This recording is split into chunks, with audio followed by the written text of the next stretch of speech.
Assalamu alaikum. Welcome to Dialogue. I'm Taimur. Shamil. Taliban and the US representatives are meeting in Qatar, Doha, and this is the 7th round of talks between the Taliban and the US representatives. Zalmay Khalilzad is the US envoy representing United States, and as I said earlier, this is the 7th round of talks. 6th round of talks discuss about the common points between the Taliban and the US. There was talk about withdrawal, and also there was talk about peace settlement. Taliban have been emphasizing on the withdrawal of US troops from Afghanistan. These are the reports in the media. Zalmay Khalilzad earlier has been tweeting about his talks with the Taliban. He says that there would be no talk of withdrawal, but of peace settlement with the Taliban. Looking at the statements, the situation is very interesting in Afghanistan. There are parallel tracks going on between the Taliban and the different factions of political factions of Afghanistan. One track is the Doha, the Qatar peace talks, and the other one is the Moscow track. Two tracks primarily focusing on two different things.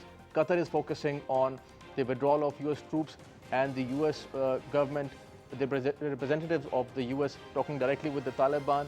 Taliban so far have denied any space to the Kabul government in the Qatar talks. On the other side, in Moscow, Taliban have been meeting the opposition parties from Afghanistan. They have been meeting women representatives from the different political factions from Afghanistan.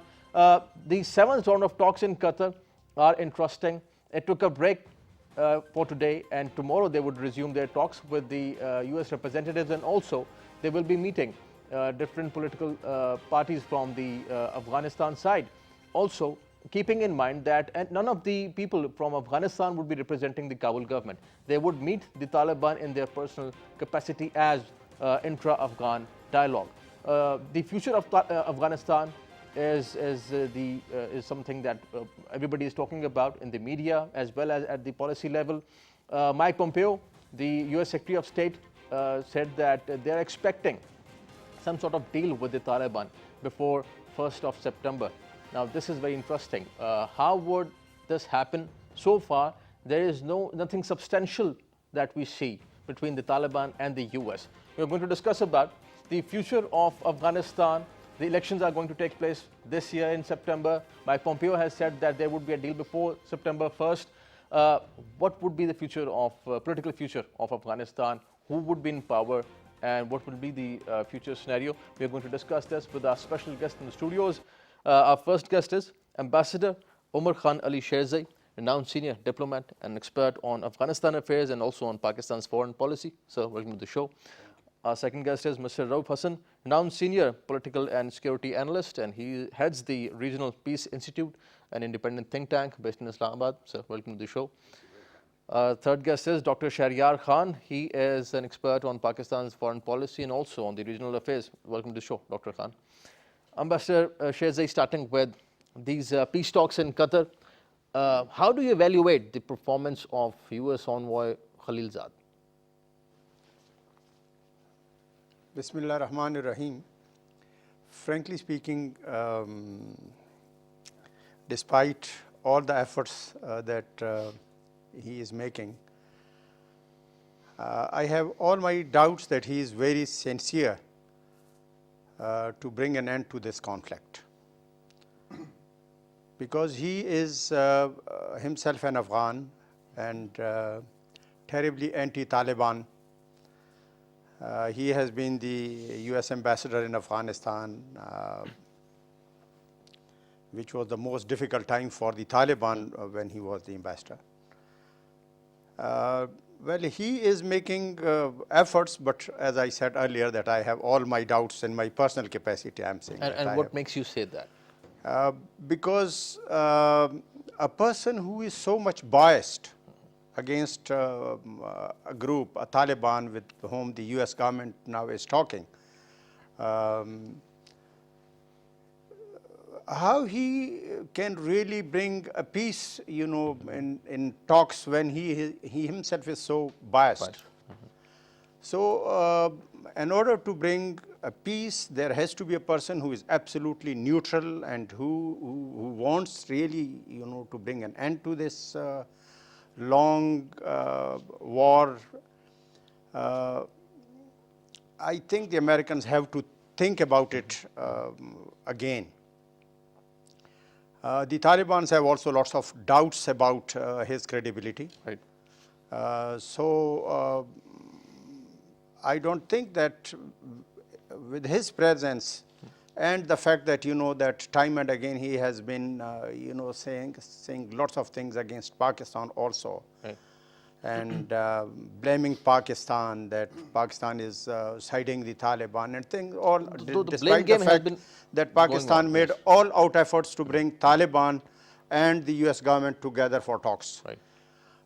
We did whatever was possible for Pakistan to do, and we are still doing all that. But with Zalmay Khalilzad, as I know of him and of his credibility, I don't foresee any breakthrough.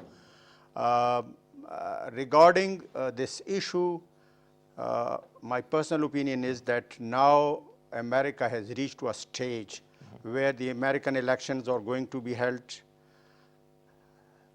next year, and Trump in his earlier election had committed to the American public that he will withdraw his forces from Afghanistan, right, which he has not done so far.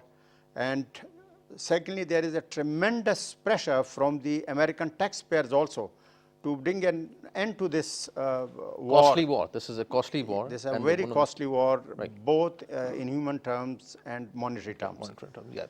Mr. Hassan, talking about Zalmay Khalilzad, on Ambassador Zalmay Khalilzad, his performance, so far he has been able to bring the Taliban to the table, talking with them, 7th round of talks.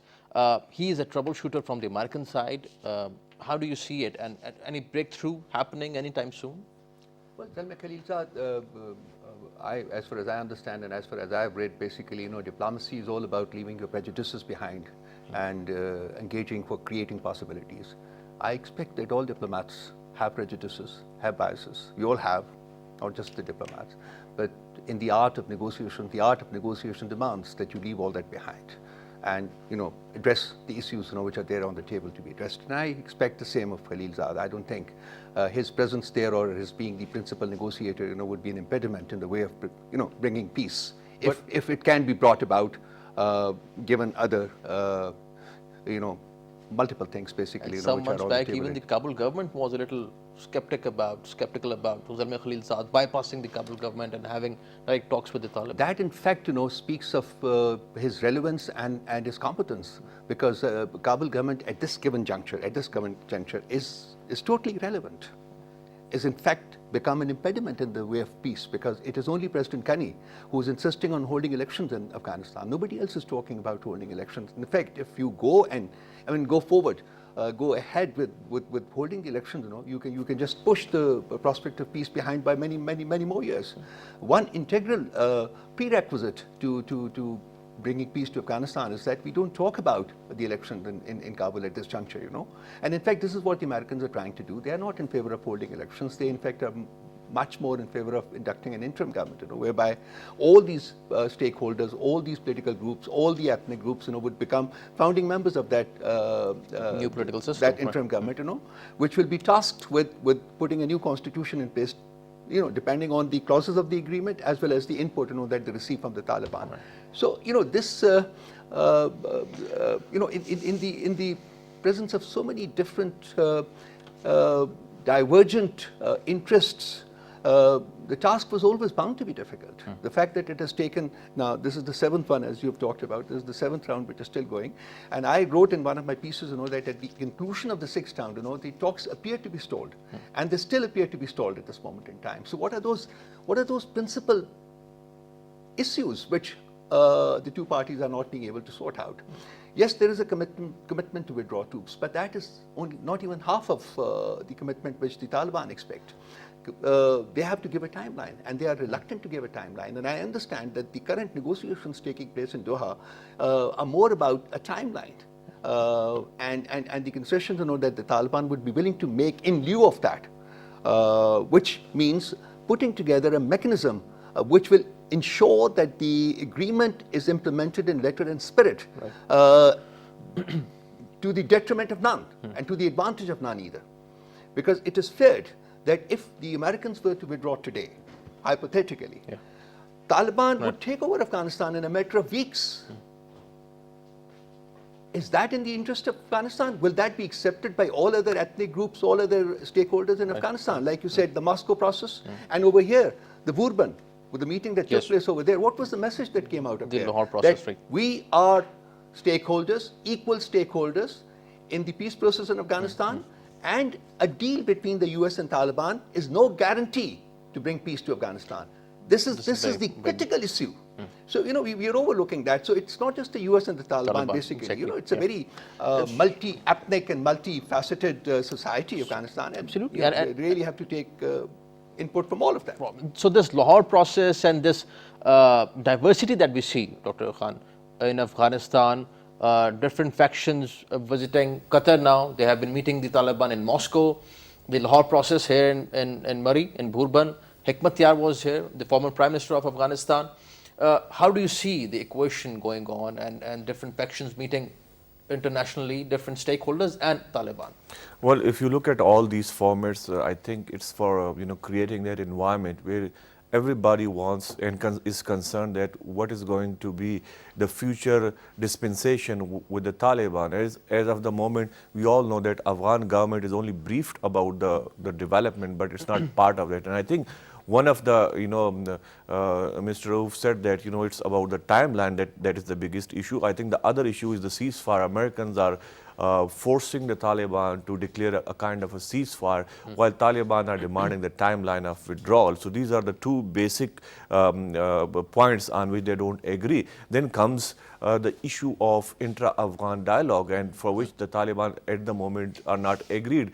Even if they would meet tomorrow some Afghan officials, but they would be in a personal capacity. So Afghan officials on the other hand, they want to have they are a bit skeptical about it, and they don't want to be out of the whole process. So they want to enter this process and be part of it, and they are stakeholders. The Afghan society at the moment is very much polarized, and Afghan government, of course, it has lost territory, of course, it has lost credibility. But on the other hand, Taliban have the same problems. For instance, the Afghan youth, it's a bit different now from the time when Taliban were ruling. The Afghan youth are, they use social media, they are quite educated, and they can't have a Taliban the way they were in the past. So Taliban should also have to keep in mind that Afghanistan has changed a bit. Also, then how this would be sustained? And there is a change even in the Taliban ranks as well? Because yes, there's a new generation in the Taliban. Of course, with the new leadership in the Taliban, the last one which was killed in a drone attack, I think we see that the hierarchy has a bit affected, and it's the centrality, the central leadership is not that much in control and command, and that's why one of the reason is that you might see some of the Taliban willing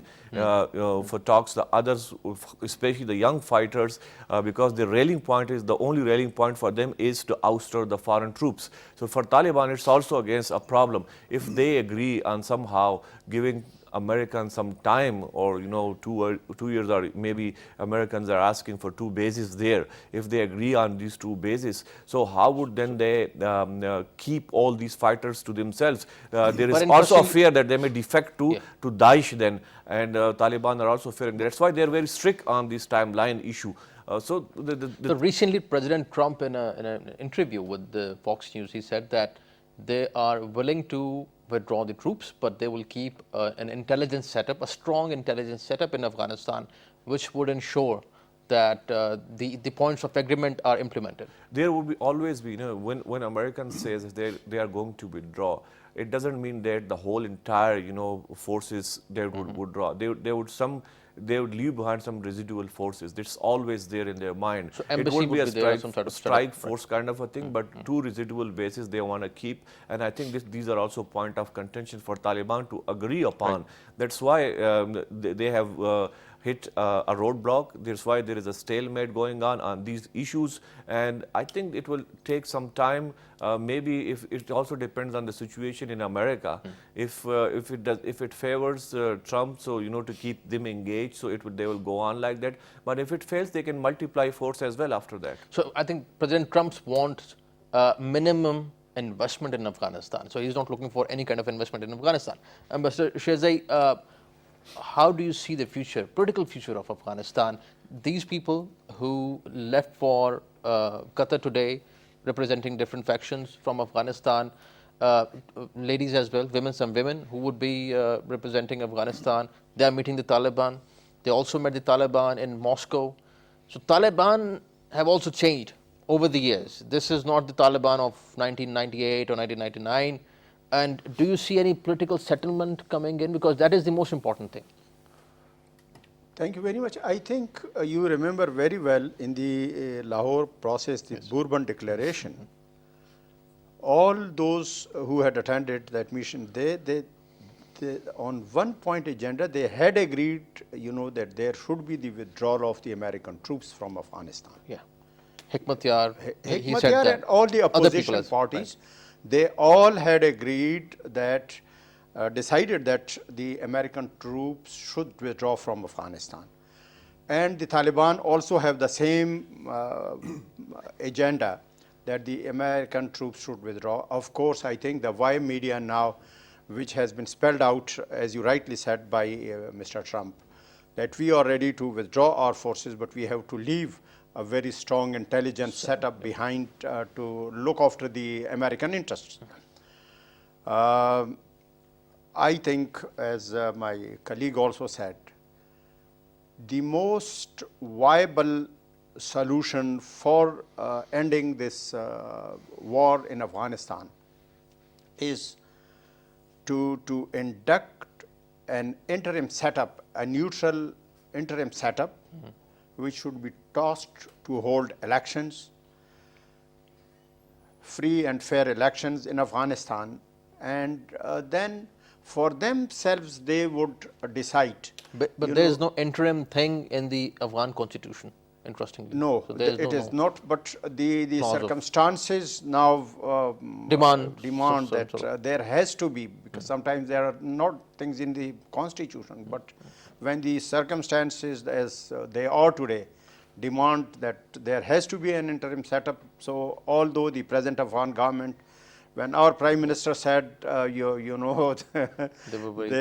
really were very upset and made a lot of complaints against Pakistan's, that they said it tantamounts to the interference in the Afghan's internal affairs. But the fact is... And President Ghani got an extension by the Afghan Supreme Court. Yeah. So I think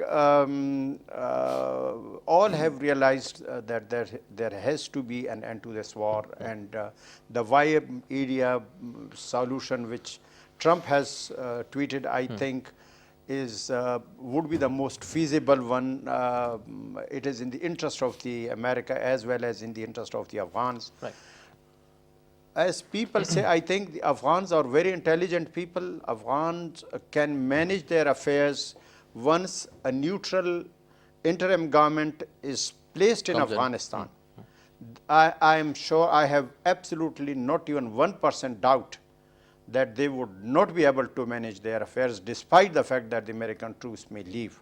Right. Although there is also, as my colleague said, that Taliban, of course, are very powerful, and unofficially they still hold control of more than 50% of the Afghan territory.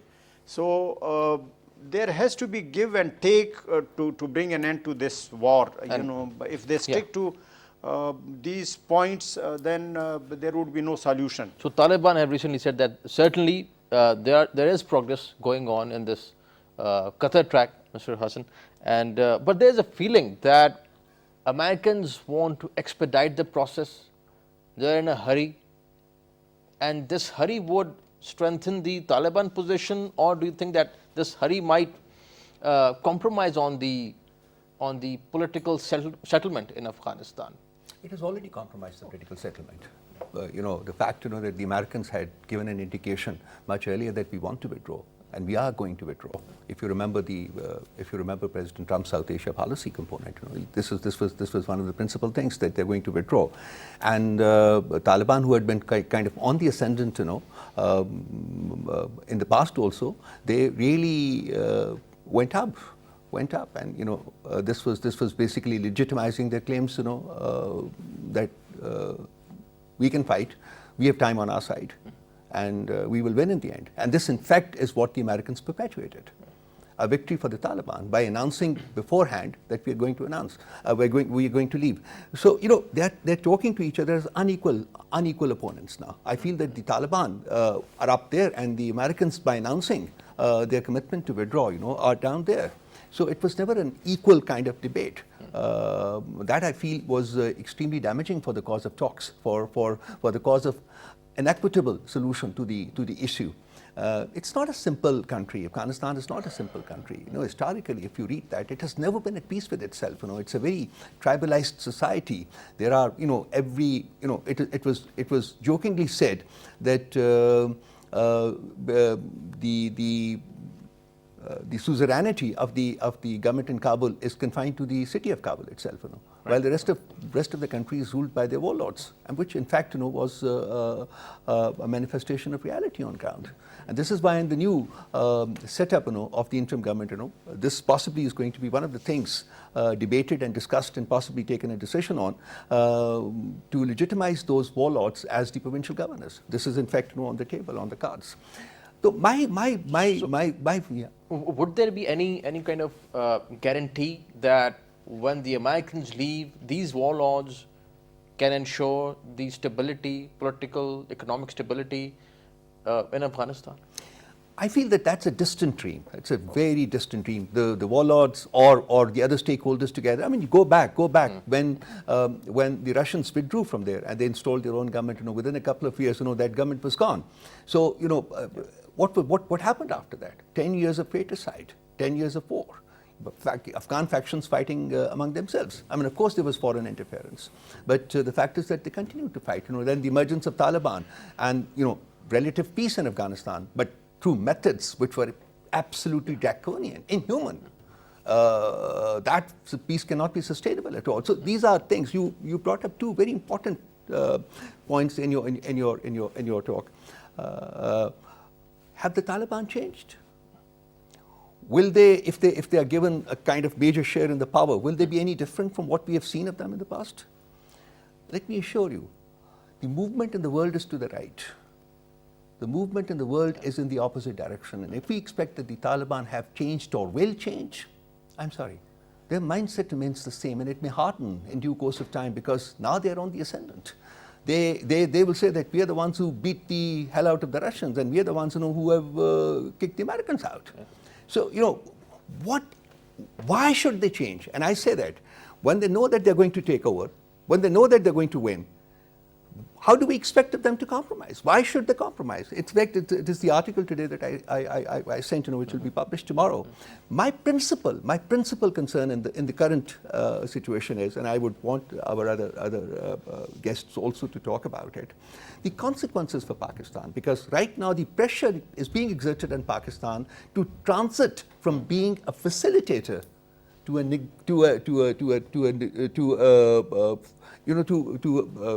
to bring about the peace, instead of being just a facilitator, they expect Pakistan to become a mediator.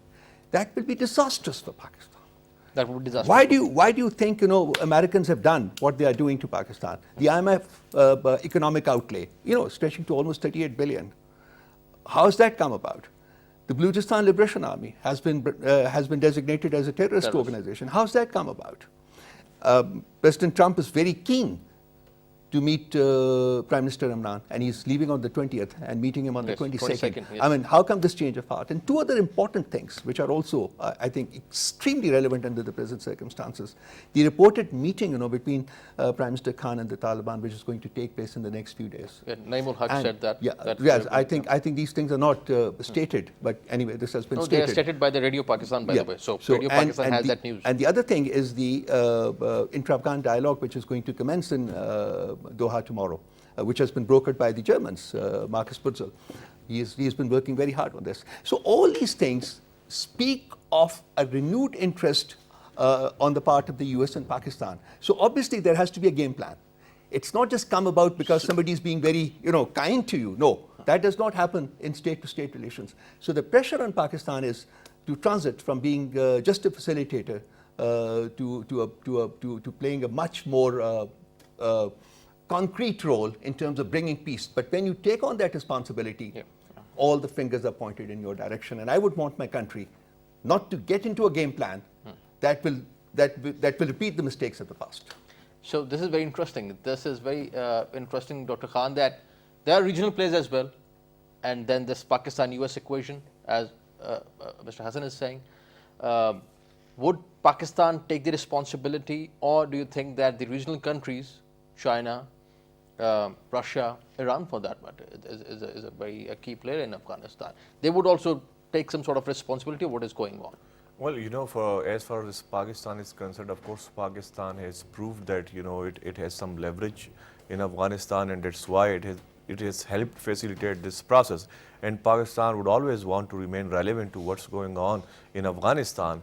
But as Mr. Raoof has said, that if we become a party in that, or mediator, and that in that situation, maybe it could be disastrous for Pakistan. I think Americans would pressure Pakistan to pressure then Taliban for the ceasefire and to meet the Afghan leadership, and that's why one of the reasons we hosted the Afghan leadership here in Pakistan. So things are going in that direction.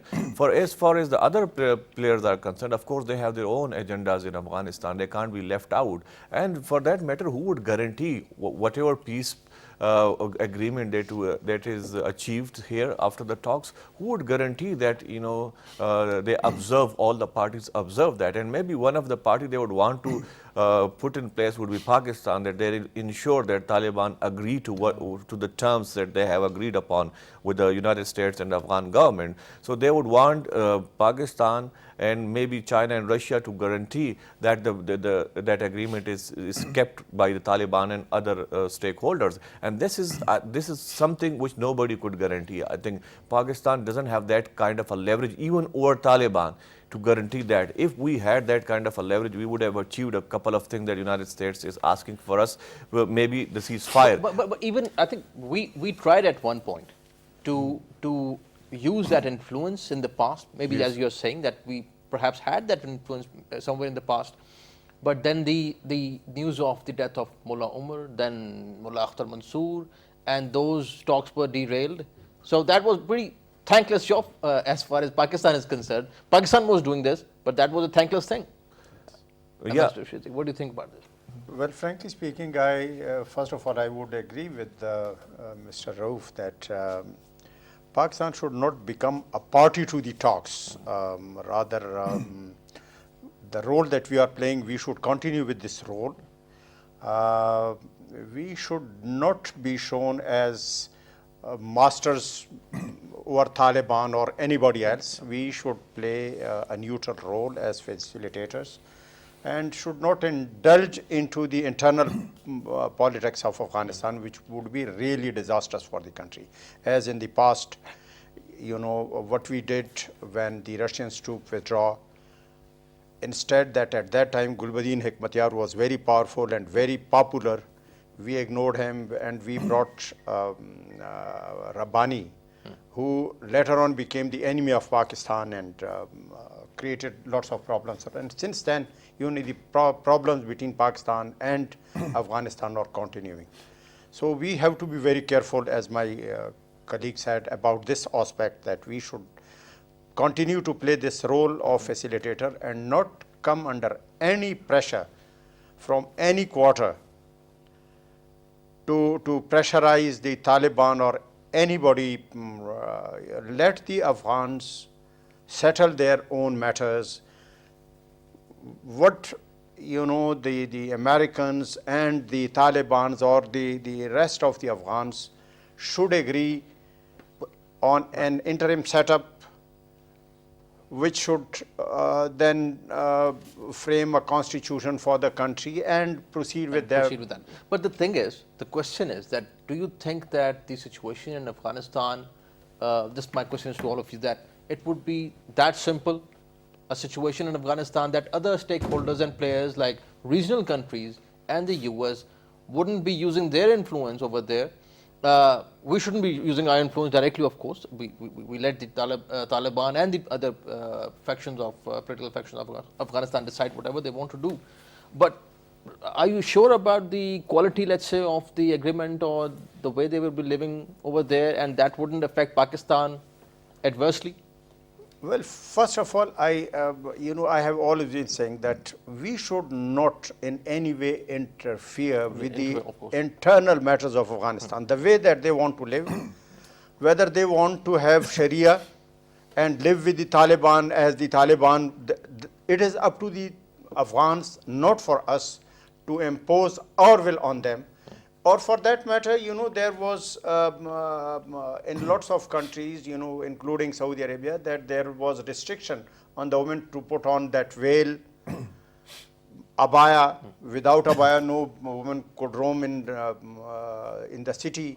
No lady could go for shopping. There were restrictions on their driving.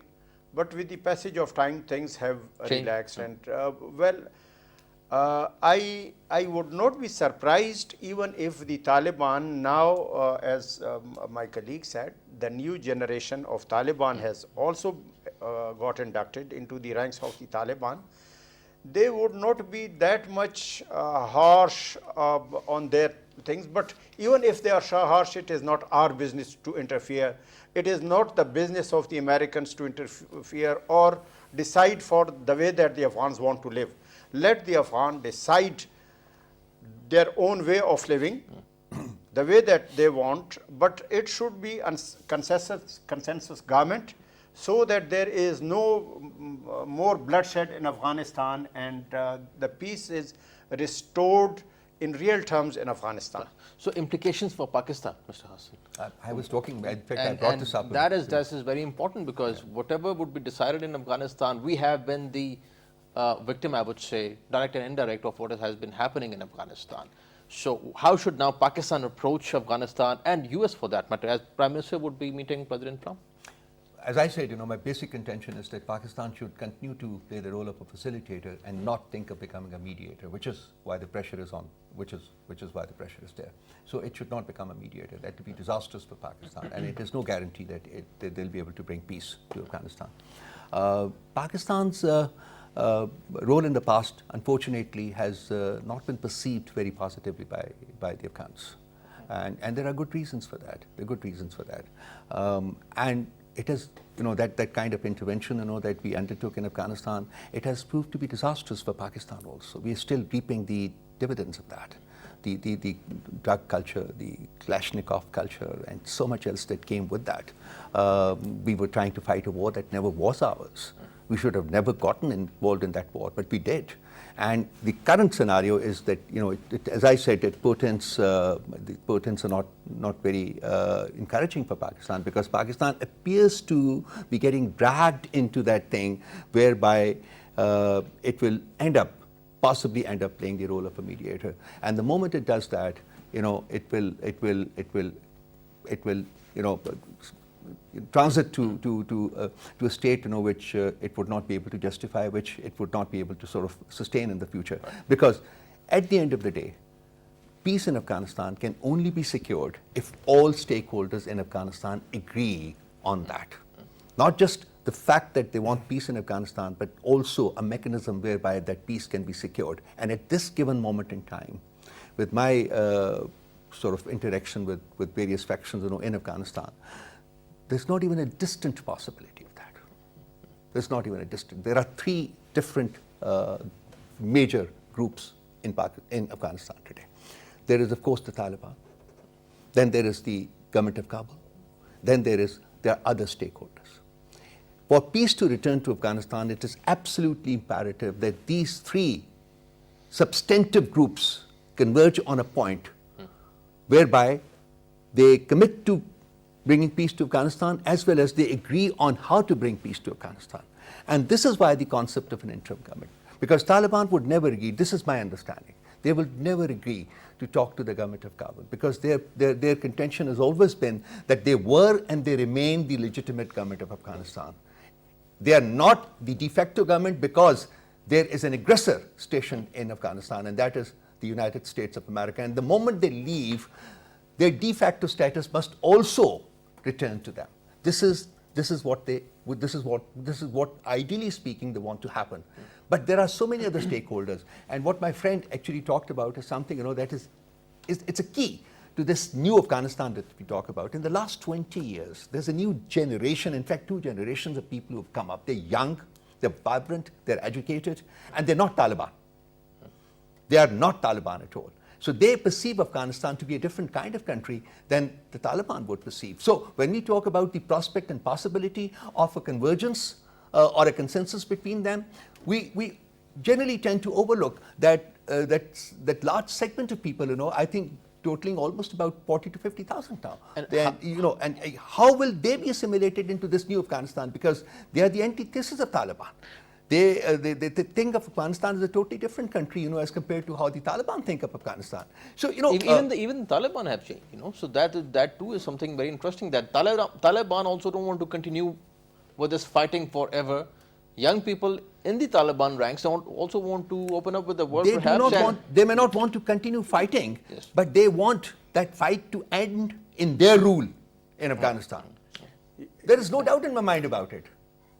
Now that you see that in different talks, the Taliban even are talking to the women groups, yes, of Afghanistan.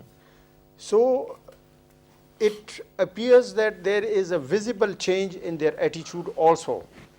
Of course, now they are speaking from a point of strength, and there is not even 1% doubt when the American troops withdraw, as my friend said.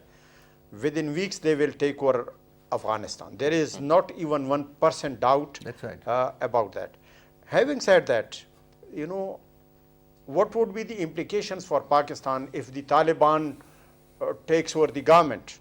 Or when the US leaves, let's say, after the withdrawal of US leaves, what would be the implications, yes, for Pakistan? The implication for Pakistan, now presently Afghanistan is being used as a conduit by the, our enemies, as the India is using Afghanistan, Israel is using Afghanistan, and lots of our enemies, they are using the Afghanistan soil, right, against Pakistan. In such a kind of situation, of course, no country can afford to have a government which is so inimical to the interests of its neighbor. So we have to be very, very careful and very, very cautious to play a very safe game, not to deny any group in Afghanistan, or not to show any kind of a partisan role in the Afghan politics, but at the same time to play a very constructive facilitator's role, rather than become mediators. Right.